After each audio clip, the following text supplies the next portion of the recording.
درانه کتونکو السلام علیکم.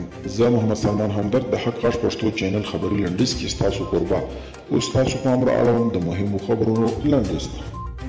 پاکستان له افغانستان مرکزی اسیا ته د سوداګرۍ او ترانزیت لارې غوښتي، خو افغان حکومت یې په مقابل کې د ګوادر د خلاصون غوښتنه کړې ده. د افغانستان د سوداګرۍ او صنعت وزیر له پرون راهیسې په اسلام آباد کې د سوداګریز اړیکو پر پراختیا له پاکستاني چارواکو سره په خبرو لګیا دي. د بې پولي خبریالانو په یوه تازه خبرپاره شوي راپور کې راغلي چې افغانستان، عراق او مکسیکو د خبریالانو لپاره تر ټولو خطرناک هیوادونه دي. د سرچینې په خبره د روان کال په افغانستان کې 15 خبریالان، په مکسیک کې 8 او په هند او په پاکستان کې 4 خبریالان وژل شوي دي.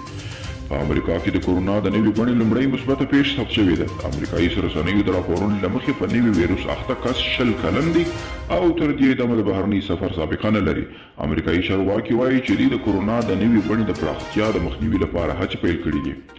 په کرواسی کې یو زوروري زلزلې 9 کسه وژلي. د راپورونو له مخې 5.5 درجې زلزلې د کرواسی ګڼ ښارونه ولړزول او د زلزلې مرکز هم د دغه هیواد له پلازمینې 40 کیلومتره لرې و. ویل کېږي چې ان د کرواسی په شاوخوا هیوادونو کې هم ټکانونه حس شوي دي.